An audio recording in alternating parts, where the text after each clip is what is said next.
करते हैं, कर्म का फल नहीं होता। कर्म की गति गहन है, समझना कठिन है। आप देख लीजिएगा, कर्म कहते हैं कि कर्म अमुक आदमी को हम देखते हैं उल्टा सुल्टा कर्म करता है, जो नहीं सो करते करता है, फिर भी वो देखते हैं आलिशान महल है और गाड़ियां है, बहुत तरह की सुख सुविधाएं हैं, उसको तो दुख नहीं हो रहा है। कहते हैं कर्म अच्छा कर्म करने चाहिए, वहां बुरा कर्म कर रहा है और दुख नहीं हो रहा है। और कुछ ऐसे आदमी जो बहुत बढ़िया काम करते हैं, सत्संग ध्यान करते हैं, भगवान का सुमिरन करते हैं, परमार्थ का काम करते हैं, दूसरों को सुख पहुंचाने का प्रयास करते हैं, आप फिर उसी को देखते हैं दुख में है। उसको तो सुख होना चाहिए। अब विचार कीजिए, यहाँ आप देखते हैं यहाँ अखरोट जो है होता है, अखरोट फल 10 साल के बाद फलता है। आप केला लगाएंगे तो 6 महीना के बाद फलने लगेगा। आम का पौधा लगाएंगे तो 6 साल में फलेगा। एक ही दिन आप लगाइए, ये तीनों पौधा एक ही दिन तीनों लगाइएगा, फल में अंतर हो गया कि नहीं? मैंने केला 5-6 महीना में, आम जो है 5-6 साल, अखरोट 10 साल। जैसे आप देखिए पुण्य कर्म रूपी अखरोट आप लगा दिए, मैंने पुण्य कर्म आपसे हुआ, अखरोट लगा दिए, फल तो देगा 10 साल में।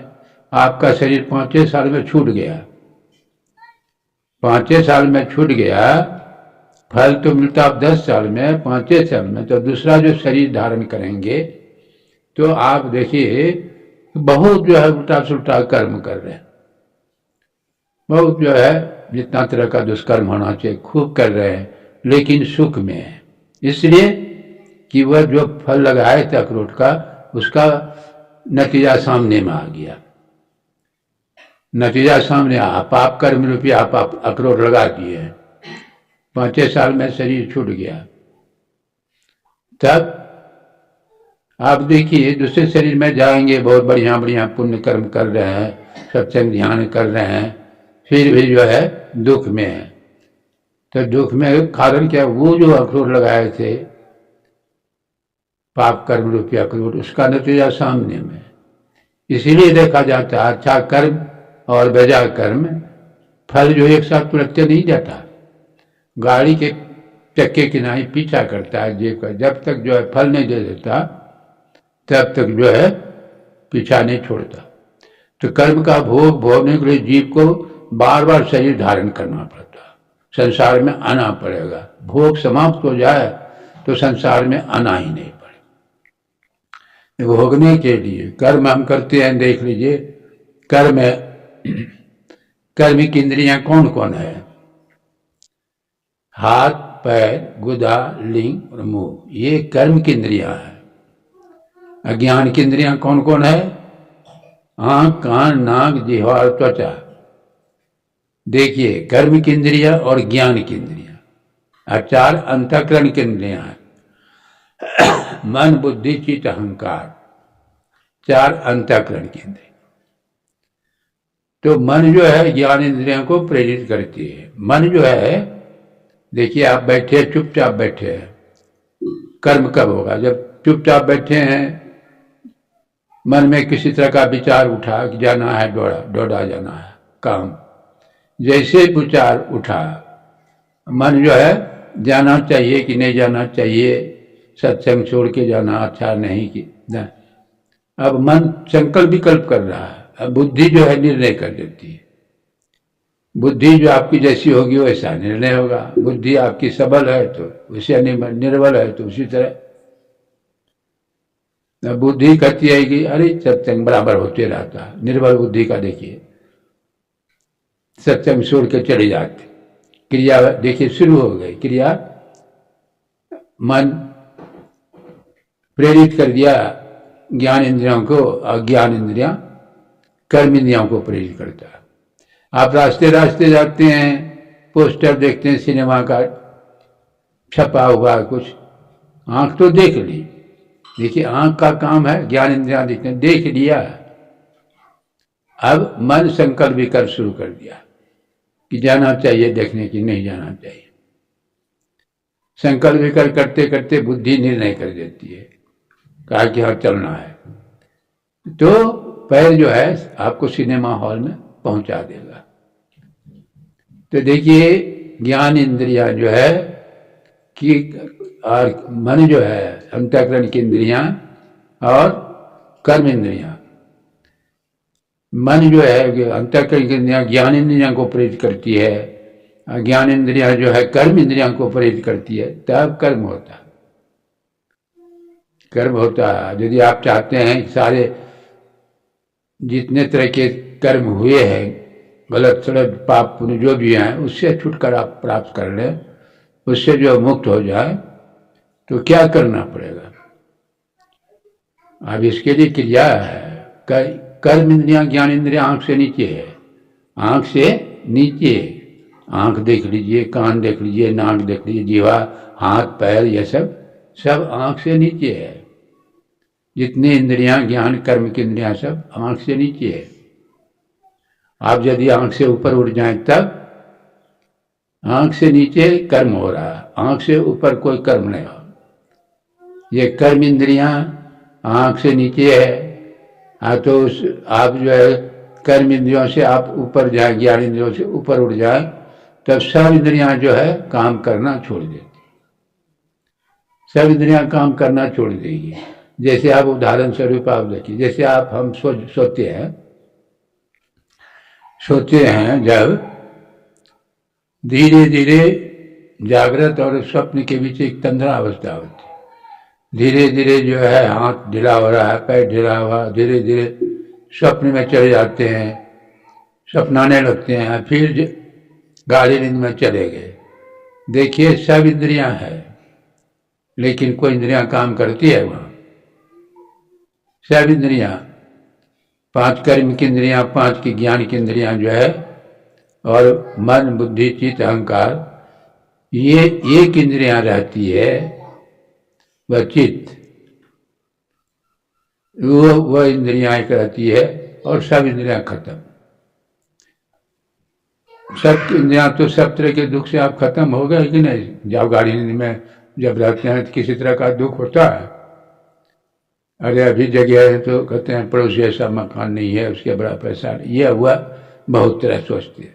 और गाड़ी में चले जाते हैं तब सोचते हैं कुछ, सब जो है खत्म, किसी तरह का वहां दुख नहीं, दुख नहीं, लेकिन वह अज्ञान की अवस्था है। बहुत सारी जो है घटनाएं कहानियां हैं। महाभारत की लड़ाई जब समाप्त हो गई तो धृतराष्ट्र जो है अंधे थे न, कौरव के पिता अंधे, तो भगवान से कहते हैं, भगवान कौन सा पाप कर्म मुझसे हुआ जो कि हमारे नजरों के सामने 100 पुत्र मारे गए? अब दुर्योधन धृतराष्ट्र पूछते हैं भगवान से, तो भगवान कहते हैं अरे इस जन्म की बात नहीं है, तुम तो बहुत जन्म तक राजा ही थे, 100 जन्म तक जो है उसको ऐसी शक्ति दी कि राजा ही थे, कोई दुष्कर्म मुझसे नहीं हुआ, कोई पाप नहीं बना। कहा कि 100 जन्म तक तो राजा ही हम थे, लेकिन कोई ऐसा बुरा कर्म तो नहीं हुआ। कहा जैसा और ऊपर 101 जन्म में भी राजा ही थे, बीमारी हो गई थी, डॉक्टर ने सलाह दिया कि हंस के बच्चे का मांस खिलाया जाएगा तब इसकी बीमारी ठीक हो जाएगी। अब वही हंस का बच्चा एक दुख रोज खिलाते खिलाते 100 बच्चा। अरे बच्चा तो बच्चा है, जीव जिसमें जीव है, जितना जीव है सब, छोटा रहे बड़ा जीव एक के है। मनुष्य में चाहे जो भी जानवर है, सब में जीव है। तो 100 बच्चा जो खाया तब वह फूट फूट के रोने लगा। उसका उसी का नतीजा था कि उसके 100 बच्चे मारे गए। इसलिए संतों ने कहा कि जो भी कर्म हुआ उल्टा सुल्टा, उससे आप बचना चाहते हैं, मतलब उससे बचना मतलब सारे दुखों से बचना, उससे बचना कि संसार में आना जाना नहीं होगा, इसीलिए वो क्रिया है। आंख से आप ऊपर उठे। जीव जो है अभी जो बैठा है शरीर में, कहाँ पर? आंख में। देखिए जिधर आंख जाती है उधर आपका मन भी जाता है। मन के साथ चेतन जीव उसी तरह रहता है जैसे दूध के साथ घी जाता है। इसको संतों ने अपने ढंग से कहा, गुरु महाराज ने कहा, इससे बचने के लिए क्या कहते हैं? मैंने जीवो परम पिता निज चिन्हो। ये वो क्या कहते हैं? परम पिता, परमात्मा को पहचानो। परमात्मा को पहचानो तो क्या होगा? कर्म धर्म को जला खा कर देंगे तुमको दार। कहते हैं कर्म धर्म को जला खा कर देंगे तुमको तार। भगवान राम भी क्या कहते, भगवान कृष्ण गीता में क्या कहते हैं? सर्वधर्माणि परित्यज्य माम एकम, सर्वधर्माणि परित्यज्य, सब धर्मों को छोड़कर। अब देखिए क्या कहते हैं भगवान, सब धर्मों को छोड़ करके मेरे शरण में आ जाओ, मैं तुमको सारे पापों से मुक्त करके पवित्र कर दूंगा। देखिए वो कह रहे हैं क्या? बात एक ही है। सब धर्मों को छोड़ करके मेरे शरण में आओ। लोग तो कहते हैं धर्म करो धर्म करो, और यहाँ भगवान क्या कहते हैं? सब धर्मों को छोड़ो। धर्मों को छोड़ो मतलब क्या हुआ? धर्म का मतलब है यहाँ नेचर, स्वभाव। आंख का धर्म क्या है? देखना। कान का धर्म क्या है? सुनना। नाक का धर्म क्या है? गंध करना। आंख कान ये सब रहे, आंख न देखे कान न सुने, कोई इंद्रियां कोई काम नहीं की, क्या करेंगे? तो वही जो है अब कहे ना, आंख से जब आप ऊपर उठ जाएंगे, आप मतलब जीव, शरीर नहीं। शरीर के संबंध में बात नहीं हो रही। जीव आंख में बैठा है, इंद्रियों के साथ है, इंद्रियां काम करती है। आप जब इंद्रियों से ये जीव ऊपर उठ जाए, इंद्रियों के घाटों से ऊपर उठ जाए, कर्म भूमि से ऊपर उठ जाए, कोई इंद्रियां काम नहीं करेगी। जब कोई इंद्रियां नहीं करी तो विषय को ग्रहण नहीं करेगी। अब विषय को ग्रहण जब नहीं करेगी तो क्या कहा? दुर्लभो विषय त्यागो दुर्लभो सत्य दर्शन, दुर्लभा सहजावस्था सदगुरु करना बिना। विषय का त्याग हो जाए तो तत्व का दर्शन। विषय उसी को कहते हैं निर्विषय परमात्मा। विषय जो इंद्रियों के ज्ञान में जो आता है उसको विषय कहते हैं। जो इंद्रियों के ज्ञान से ऊपर है, इंद्रियों के ज्ञान में नहीं आता है, जीवात्मा जिसका दर्शन करता है वही जो है निर्विषय है, वही परमात्मा है। तो निर्विषय को प्राप्त करने के लिए, परमात्मा को प्राप्त करने के लिए कहीं जाने का जरूरत नहीं है। परमात्मा के संबंध में शास्त्रों में दो रूपों में वर्णन कर दिया। दो रूप परमात्मा का, एक जो इंद्रिय गोचर रूप है, भगवान राम, भगवान कृष्ण, शिव, ये सब जो त्रेता द्वापर युग में शरीर धारण किए, एक यह रूप है। इसको सगुण रूप, जो इंद्रियों से देखा, आंख से देखा जाता है, ये सगुण रूप है। लेकिन असल रूप नहीं है ये। असल रूप जिन्होंने शरीर को धारण किया, देखिए फर्क हो रहा है। शरीर और शरीर में रहने वाला दो तत्व, भिन्न तत्व। शरीर जिन्होंने धारण किया हुआ अलग है, शरीर अलग है।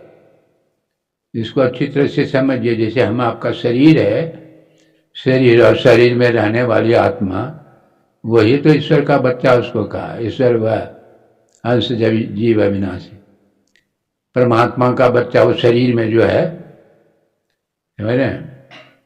वह शरीर नहीं है। हाथ पैर नाक है, उसको शरीर से निकल जाता है, जब मर जाता है निकल जाता है तो देखते हैं जा रहा है, हाथ पैर नाक कोई रहे शरीर तब तो दिखाई पड़े वो।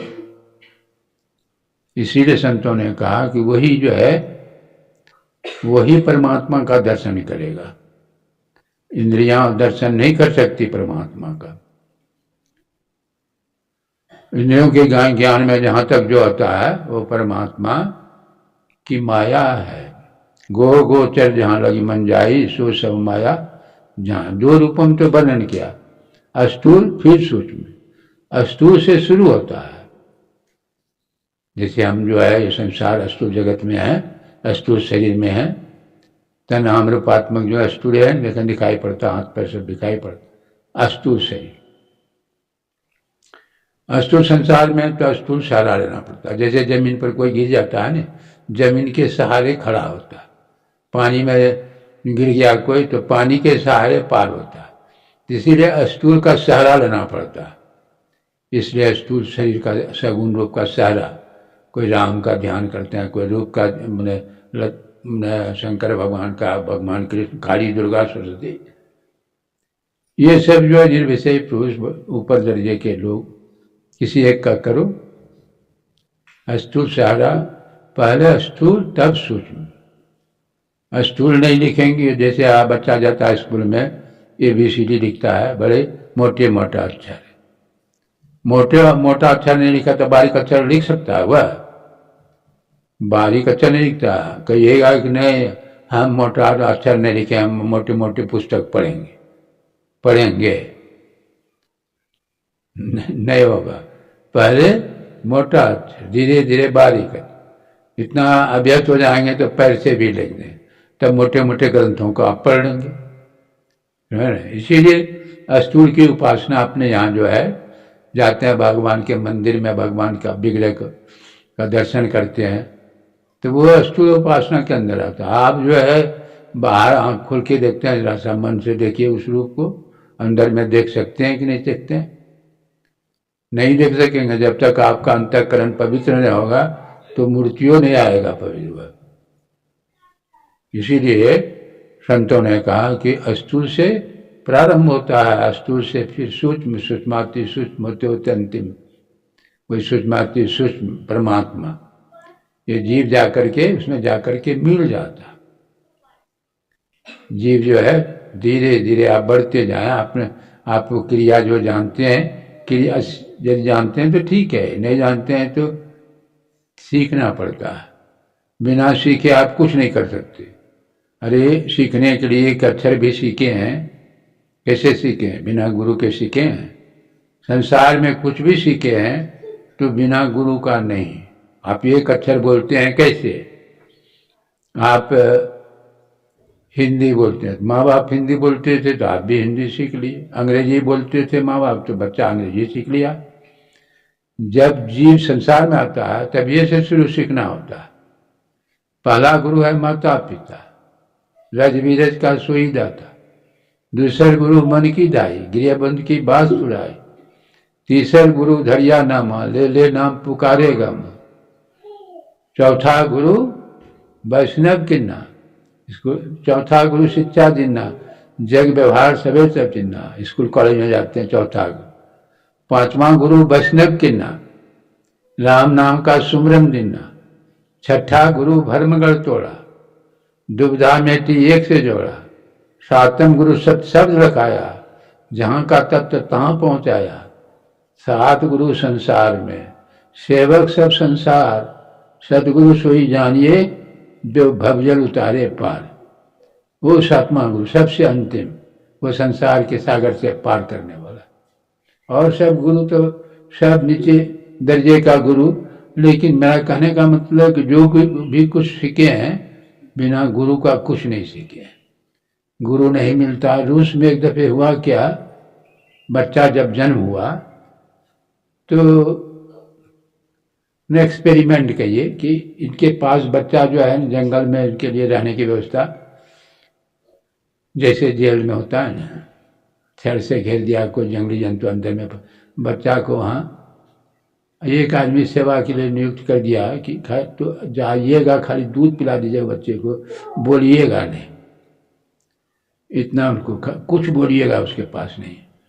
तो वही दूध पिलावे, धीरे धीरे बच्चा बढ़ने लगा। बढ़ते बढ़ते बच्चा जो है जंगली जंतु जैसे बोलता था नहीं, उसी तरह वो बोलने लगा। आदमी की बोली नहीं, जंगली जंतु जैसे सुनते सुनते वही बोलने लगा। जैसे का सुनता वैसे बोलबे करता। इसीलिए गुरु का दर्जा सबसे श्रेष्ठ है। गुरु मिल गया तब आधा काम आपका हो गया, समझिए। गुरु मिला, गुरु तब आपका जीवन शुरू हुआ। नहीं तो इतर प्राणी से कोई विशेष नहीं है। इतर प्राणी से कोई गुरु के पास नहीं गया है तो देखिए तो उसका जीवन कैसा है। नहीं स्कूल कॉलेज का भी मुंह नहीं देखा देखते हैं कुली कबाड़ी मजदूर सब गुरु के पास नहीं, क्या उसके अंदर ज्ञान नहीं था? ज्ञान तो सब जीव के अंदर भरा हुआ, मनुष्य के अंदर सब भरा हुआ, लेकिन जो जितना गुरु के पास गया वो उतना जो है, डॉक्टर बना तो डॉक्टर के पास गया, इंजीनियर बनना तो इंजीनियर के पास गया, बिना गए कुछ नहीं हो सकता। गुरु कुम्हार शिष्य कुंभ है, घड़ी घड़ी काढ़े खोट, अंतर हाथ सहार दे बाहर बाएं। गुरु जो है आपको जैसे गुरु के पास जाएंगे उसे बना देंगे। आप देखिए नहीं, रास्ते में बहुत सारे पत्थर पड़े हैं, पत्थर उस पर लोग थूकते हैं, मलमूत्र विसर्जन करते हैं। वही पत्थर जब कलाकार के हाथ में पड़ता है, कलाकार क्या करता है? छेनी हथौड़ी से उसको तराशता है, गढ़ता है, अब मूर्ति का रूप देते हैं, लोग देवालय में स्थापित करते हैं, प्राण प्रतिष्ठा की जाती है, तब उसकी पूजा होती है। सभी पत्थरों की पूजा होती है? नहीं नहीं, जो कलाकार के हाथ में डाल दिया उसी की पूजा होती है। सभी पत्थरों की पूजा नहीं होती। यूँ तो सभी पत्थरों में देवत्व बनने की क्षमता है, लेकिन वह कलाकार के हाथ में डाले तब तो। उसी तरह सभी मनुष्यों की पूजा नहीं होती। संत सदगुरु रूपी कलाकार के हाथ में डालेंगे। गुरु कुम्हार शिष्य कुंभ है, घड़ी घड़ी काढ़े खोट, अंतर हाथ सहार दे बाहर बाएं चोट। सदगुरु पशु मानुष करे, मानुष ते सिद्ध सोई, दादू सिद्ध से देवता देव निरंजन हो। धीरे धीरे वह आपको गढ़ते गढ़ते इस तरह गढ़ देंगे कि आप सब में देवत्व बनने की क्षमता तो सब में है, लेकिन जो जैसे के पास गया वैसा उसके अंदर प्रकट हुआ। देवत्व बनने की क्षमता सभी मनुष्य जो है परमात्मा का दर्शन कर सकते हैं, क्षमता सबके अंदर है, लेकिन गुरु के पास तो जाना ही पड़ेगा। जब तक गुरु के पास नहीं जाएंगे कुछ नहीं। गुरु के पास जाइए, सीखिए क्रिया, थोड़ा थोड़ा ही कीजिए। अरे समय बांट बांट कर, समय जो है ऐसा नहीं कि समय नहीं है, सो बात नहीं, समय है। आप काम 24 घंटा करते हैं, खाते हैं, सोते हैं, काम करते हैं, और जब समय मिलता है तो गप करते हैं या ताश खेलते हैं या सीरियल देखते हैं। नहीं, अरे उसको कम करो, थोड़ा सुमरन ध्यान करो, भगवान का तो उसी समय में समय निकाल करके।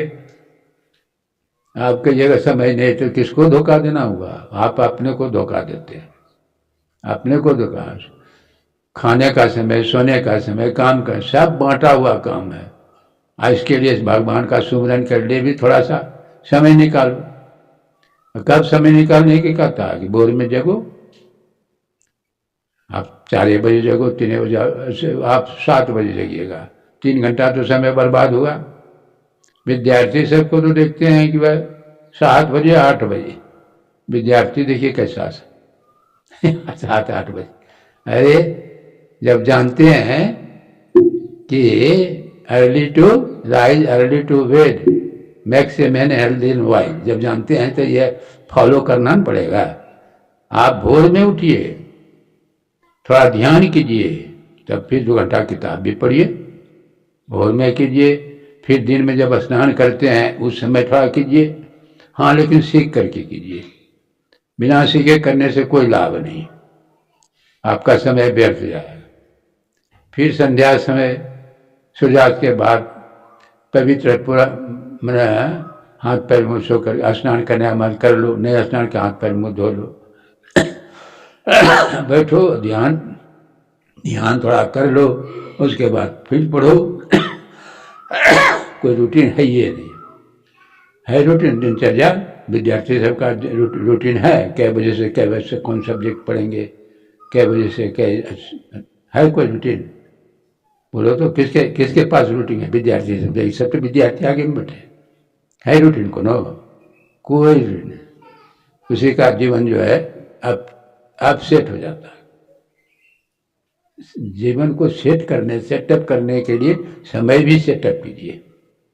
हमको यही करना है, यही बनना है, उसके लिए तैयारी करना है। तो इसलिए थोड़ा थोड़ा करते करते कभी न कभी ज्ञानी होंगे, कभी कभी भगवान को प्राप्त हो जाएंगे, हैं। एक बैग नहीं होता, संसार का ज्ञान प्राप्त करने 25-26 साल फिर भी पूरा ज्ञान नहीं होता है। और ये ज्ञान जो है आत्मज्ञान, ये सारे ज्ञानों का ज्ञान कहिए। आत्मज्ञान हो गया तो कोई ज्ञान प्राप्त करने का जरूरत नहीं। उसी ज्ञान में शांति, उसी ज्ञान में सबका दुख समाप्त। बोलिए श्री सद्गुरु महाराज।